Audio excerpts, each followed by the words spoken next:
ಓಂ ಶಾಂತಿ ವೀಕ್ಷಕರ ಅಭಿಮಾನಿಗಳೇ, ಗುರುಮಕ್ಕಳೇ, ಭಕ್ತರೇ, ನಿಮ್ಮೆಲ್ಲರಿಗೊಳ್ಳೇದಾಗಲಿ. ನೋಡಿ, ಹಾರ ಬಂತು ಗರುಡಮುಖಿ ಕಾಯಿಗಳಿಂದ ಮಾಡಿದಂಥ ಹಾರ. ಈ ಹಾರ ಗರುಡಮುಖಿ ಕಾಯಿಗಳಿಂದ ಮಾಡಿದಂಥ ಹಾರ. ಈ ಹಾರವನ್ನು ಬಾಗಿಲ ಮೇಲೆ, ಮನೆಯ ಬಾಗಿಲು ಅಥವಾ ಅಂಗಡಿ ಬಾಗಿಲು ಅಥವಾ ಫ್ಯಾಕ್ಟ್ರಿ ಬಾಗಿಲು ಅಥವಾ ಹೋಟೆಲ್ ಬಾಗಿಲು ಅಥವಾ ಆಫೀಸ್ ಬಾಗಿಲು, ಈ ಬಾಗಿಲ ಮೇಲೆ ಈ ಕಾಯಿಗಳನ್ನು ಹೊರಗಡೆ ಅಥವಾ ಒಳಗೆ ನಾವು ಈ ಕಾಯಿಗಳ ಹಾರವನ್ನು ಕಟ್ಟಿದಾಗ ವ್ಯಾಪಾರ ಚೆನ್ನಾಗಾಗುತ್ತೆ, ಅಭಿವೃದ್ಧಿ ಆಗುತ್ತೆ. ಮತ್ತು ಯಾರ ಬೇರೆಯವರ ಕಣ್ದೃಷ್ಟಿ, ಬೇರೆಯವರ ದುಷ್ಟರ ಶತ್ರುಗಳ ಕಣ್ದೃಷ್ಟಿ ನಮ್ಮ ವ್ಯಾಪಾರದ ಮೇಲೆ ಬೀಳೋದಿಲ್ಲ, ನಮ್ಮ ಅಭಿವೃದ್ಧಿ ಮೇಲೆ ಅವ್ರದ್ದು ದೃಷ್ಟಿ ಬೀಳೋದಿಲ್ಲ. ಹಾಗೆ ಬೇರೆಯವರ ಒಂದು ನೆಗೆಟಿವ್ ಎನರ್ಜಿ ಇರುತ್ತೆ, ಬೇರೆಯವ್ರದ್ದು ಕೆಟ್ಟ ಋಣಾತ್ಮಕ ಒಂದು ತರಂಗಗಳು, ಕೆಟ್ಟ ತರಂಗಗಳು ನಮ್ಮ ಮನೆಗೆ ಅಥವಾ ಆಫೀಸ್ಗೆ, ಅಂಗಡಿಗೆ ತಟ್ಟೋದಿಲ್ಲ. ಈ ಕಾಯಿಗಳಿಂದ ಮಾಡಿದ ಹಾರವನ್ನು, ಯಾವ ಕಾಯಿಗಳು? ಗರುಡಮುಖಿ ಕಾಯಿಗಳು. ನೋಡಿ, ಈ ಗರುಡಮುಖಿ ಕಾಯಿಗಳಿಂದ ಮಾಡಿದ ಹಾರವನ್ನು ಎಲ್ಲಿ ಹಾಕಬೇಕು? ಅಂಗಡಿ ಅಥವಾ ಮನೆ ಅಥವಾ ಫ್ಯಾಕ್ಟ್ರಿ, ಹೋಟೆಲ್ ಬಾಗಿಲ ಮೇಲೆ. ನೋಡಿ, ಇದು ಗರುಡಮುಖಿ ಕಾಯಿ. ಈ ಕಾಯಿಗಳಿಂದ ಮಾಡಿದ ಹಾರ. ನೆನಪಿಟ್ಕೊಳ್ಳಿ, ಈಗಾಗಲೇ ನಾನು ಗರುಡಮುಖಿ ಕಾಯಿಗಳ ಬಗ್ಗೆ ಒಂದು ವಿಡಿಯೋ ಮಾಡಿ ಅಪ್ಲೋಡ್ ಮಾಡಿದ್ದೇನೆ. ಇದೇ ನಿಮ್ಮ ಯೂಟ್ಯೂಬ್ ಚಾನಲಲ್ಲಿ ನೋಡಿಲ್ಲ ಅಂದರೆ ನೋಡಿದರೆ ಇದನ್ನು ಕಂಟಿನ್ಯೂ ಮಾಡಿ. ನೋಡಿ, ಇವರೇ ಕಾಯಿಗಳಿಂದ ಹಾರಗಳನ್ನು ಮಾಡಿ ನಾವು ಹಾರಗಳನ್ನು ಬಾಗಿಲ ಮೇಲೆ ನೇತಾಡಬೇಕು.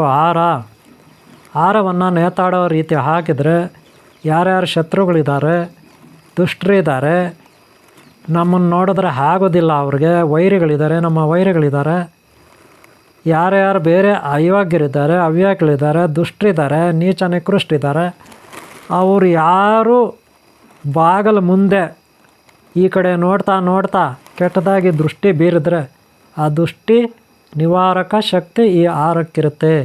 ಕೆಟ್ಟವರ ದೃಷ್ಟಿ ಏನಿದೆ ಅದನ್ನು ನಿವಾರಣೆ ಮಾಡ್ತಕ್ಕಂಥ ಶಕ್ತಿ, ಸಾಮರ್ಥ್ಯ ಈ ಒಂದು ಗರುಡಮುಖಿ ಕಾಯಿಯ ಹಾರಕ್ಕೆ ಇದೆ.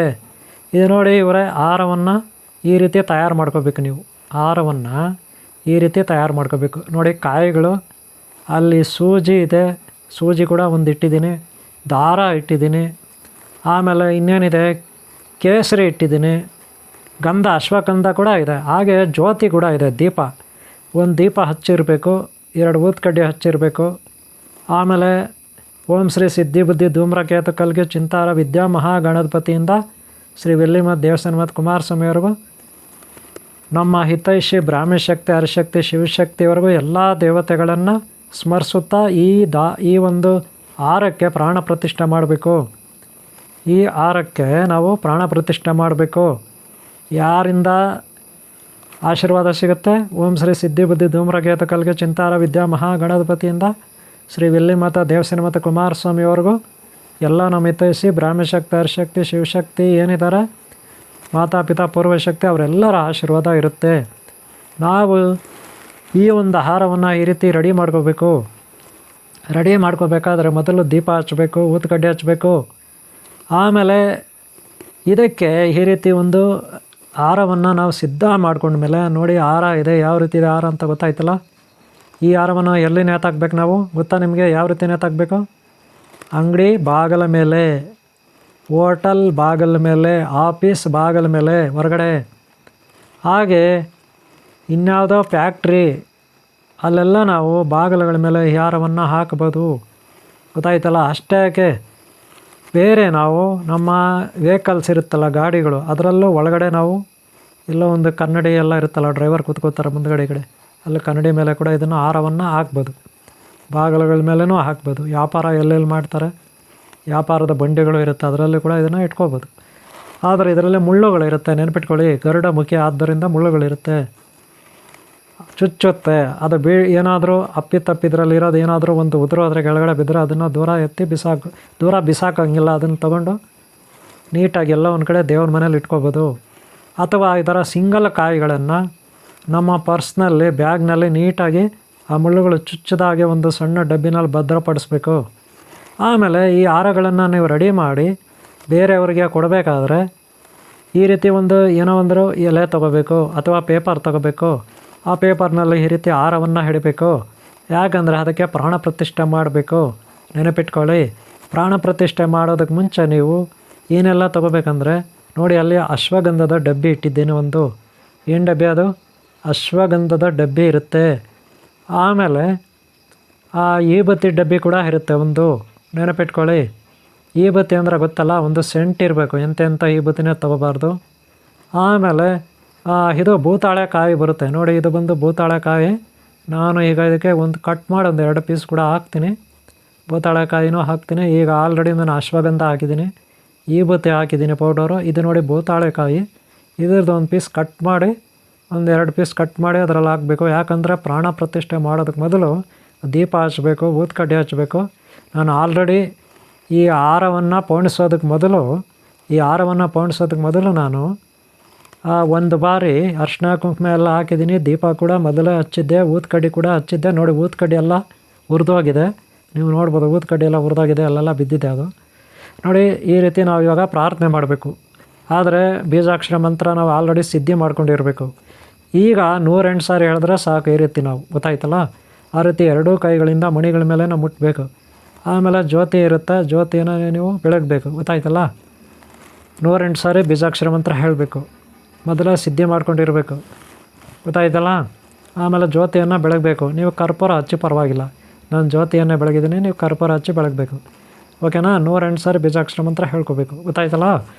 ಈ ರೀತಿ ಬೀಜಾಕ್ಷರ ಮಂತ್ರವನ್ನು ನೀವು ಹೇಳಿಕೊಂಡು ಬೀಜಾಕ್ಷರ ಮಂತ್ರವನ್ನು ಪಠನೆ ಮಾಡಿ, ಅದು ಬಂದು ಅನಂತ ಪದ್ಮಾವತಿ, ಅನಂತ ಲಕ್ಷ್ಮಿ, ಅನಂತ ಪದ್ಮನಾಭ ಸ್ವಾಮಿದಿರುತ್ತೆ, ಗರುಡ ದೇವಂದಿರುತ್ತೆ, ಶ್ರೀ ವಿಘ್ನೇಶ್ವರ ದೇವನಿಂದ ಕುಮಾರಸ್ವಾಮಿಯವರೆಗೂ ಸರ್ವ ದೇವತಾ ಶಕ್ತಿ ಬೀಜ ಮಂತ್ರ ಇರುತ್ತೆ.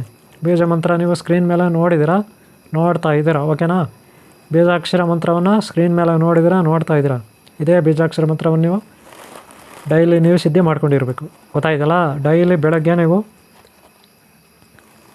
ಯಾವ ಟೈಮ್ಗಾದರೂ ಎಚ್ಚರಿಕೆಗೊಳ್ರಿ. ಈ ಬೀಜಾಕ್ಷರ ಮಂತ್ರವನ್ನು ನೀವು ಒಂದು ಸಾರಿ ಕೂತ್ಕೊಂಡ್ರೆ 10 ನಿಮಿಷ ಕೂತ್ಕೋಬೇಕು, 10 ನಿಮಿಷ ಹೇಳ್ಕೋಬೇಕು. ಆವಾಗ 250 ಸಾರಿ ಆಗುತ್ತೆ. ಅದೇ ರೀತಿ ದಿನಕ್ಕೆ 5 ಸಾರಿ ಕೂತ್ಕೋಬೇಕು, 10 ನಿಮಿಷ.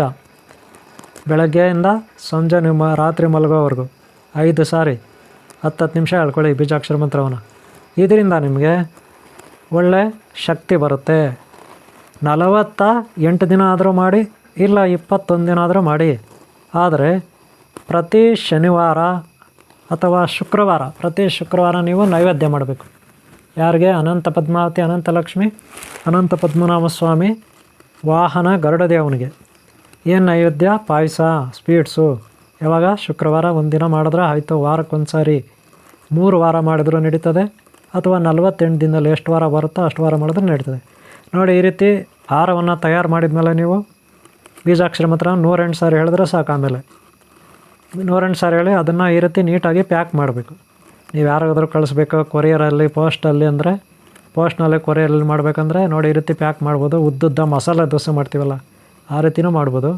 ಇಲ್ಲ ಈ ರೀತಿ ಬೇಡ, ನಮಗೆ ಇನ್ನೊಂದು ಥರ ಅಡ್ಡ ಮಾಡ್ಕೊತೀವಿ ಅಂದರೆ ಬಿಚ್ಚಿಬಿಟ್ಟು ಏನು ಮಾಡ್ತೀರಿ, ಅಡ್ಡ ಮಾಡಿ. ಈ ರೀತಿ ಮಾಡ್ಸೋಕ್ಕೆ ಬರೋಲ್ಲ. ಇವಾಗ ಈ ರೀತಿ ಉದ್ದದ್ದ ಮಾಡಿದ ಮೇಲೆ ನೀವು ಮಡ್ಸ್ಲಿಕ್ಕೆ ಆಗೋದಿಲ್ಲ. ನೆನ್ಪಿಟ್ಕೊಳ್ಳಿ, ಬಿಚ್ಚಲೇಬೇಕು. ಬಿಚ್ಚಿಬಿಟ್ಟು ನಿಮಗೆ ಯಾವ ರೀತಿ ಅನುಕೂಲತೆ ಆ ರೀತಿ ಮಾಡಿ. ಆದರೆ ಒಂದು ಪ್ರಾಬ್ಲಮ್ ಏನಪ್ಪ ಅಂದರೆ, ಇದು ಒಂದಕ್ಕೊಂದು ಟಚ್ ಆದರೆ ಹಿಡ್ಕೊಳ್ಳುತ್ತೆ, ಸಿಕ್ಕು ಬೀಳುತ್ತೆ, ಸಿಕ್ಕು ಆಗುತ್ತೆ, ಒಂದಕ್ಕೊಂದು ಹಿಡ್ಕೊಳ್ಳುತ್ತೆ, ತದ್ವಾ ಏನೇನೋ ಆಗುತ್ತೆ. ಅದಕ್ಕೆ ಇದನ್ನು ಮಡಚೋವಾಗ ಭಾಳ ಹುಷಾರಾಗಿ ಮಡಚಬೇಕು. ಯಾರಿಗಾದರೂ ನೀವು ಪೋಸ್ಟ್ ಮಾಡೋವಾಗ ಕೊರಿಯರಲ್ಲಿ ತುಂಬ ಹುಷಾರಾಗಿ ಮಾಡಬೇಕು. ಆದರೂ ಅವ್ರು ಬಿಡಿಸ್ಕೋಬೋದು ಕಳಿಸಿದ ಮೇಲೆ, ಆದರೂ ಕೂಡ ಕಷ್ಟ. ನೀಟಾಗಿ ಯಾವುದೋ ಒಂದು ವ್ಯವಸ್ಥೆ ಮಾಡ್ಕೊಳ್ಳಿ. ಯಾವುದೋ ಒಂದು ವ್ಯವಸ್ಥೆ ಮಾಡ್ಕೊಂಡು ನೀವು ಅದು ಒಂದಕ್ಕೊಂದು ಟಚ್ ಆಗದಾಗೆ ಈ ರೀತಿ ಎರಡನ್ನೂ ಸಪ್ರೇಟ್ ಮಾಡಿ, 2 ಹಾರನ ಸಪ್ರೇಟ್ ಮಾಡಿ ಮಡ್ಚ್ಕೊಳ್ಳಿ. ಆಮೇಲೆ ಇದೊಂದನ್ನೆಲ್ಲ ನೀಟಾಗಿ ಮಡಚಿ ಒಂದು ಕೊರಿಯರ್ ಬಾಕ್ಸಲ್ಲಿ ಹಾಕಬೇಕಾಗುತ್ತೆ. ನೆನಪಿಟ್ಕೊಳ್ಳಿ. ಗೊತ್ತಾಯ್ತಲ್ಲ. ಒಟ್ಟಿನಲ್ಲಿ ನಿಮ್ಗೆ ಯಾವ ರೀತಿ ಇಷ್ಟ ಆಗುತ್ತೆ ಆ ರೀತಿ ಇದನ್ನು ಮಡಚಿ ಬೇರೆಯವ್ರಿಗೆ ಯಾರಿಗಾದರೂ ಕಳಿಸ್ಬೇಕಾದ್ರೆ ನೀವು ಕೊರಿಯರ್ ಪೋಸ್ಟ್ ಮಾಡ್ಬೋದು. ಗೊತ್ತಾಯ್ತಲ್ಲ. ಒಂದು ಸಣ್ಣ ಬಾಕ್ಸ್ ಇಟ್ಕೊಂಡು ಆ ಬಾಕ್ಸ್ ಒಳಗೆ ಹಾಕಿ ನೀವು ಕಳಿಸ್ಬೋದು. ಓಕೆ ಅವರೇ, ಈ ವಿಡಿಯೋ ನಿಮಗೆ ಇಷ್ಟ ಆದರೆ ಒಂದು ಲೈಕ್ ಮಾಡಿ. ಈ ಆಹಾರವನ್ನು ಬಳಸ್ತಕ್ಕಂಥವ್ರು ಇದನ್ನು ತೊಗೋಬೋದು. ನಾವು ನಿಮಗೆ ಕೊರಿಯರಲ್ಲಿ ಈ ರೀತಿ ಆಹಾರಗಳನ್ನು ಕಳಿಸ್ಕೊಡ್ತೀವಿ. ನಿಮಗೆ ಬೇಕಾದರೆ ನೀವು ಕಾಲ್ ಮಾಡ್ಬೋದು ಇದೇ ನಂಬರ್ಗೆ. ಈ ನಿಮ್ಮ ವ್ಯಾಪಾರಕ್ಕೆ ಅಥವಾ ಇನ್ನೇನಕ್ಕೋ ಅಭಿವೃದ್ಧಿಗೆ ಅಥವಾ ಶತ್ರುಗಳು ದೃಷ್ಟಿ ಬೀಳದೇ ಇರೋದಕ್ಕೆ ಇದೆಲ್ಲ ಉಪಯೋಗ ಆಗುತ್ತೆ. ಈ ವಿಡಿಯೋನ ನಾನು ನಿಮಗೆ ಇಲ್ಲಿಗೆ ಮುಗಿಸ್ತಾ ಇದ್ದೀನಿ.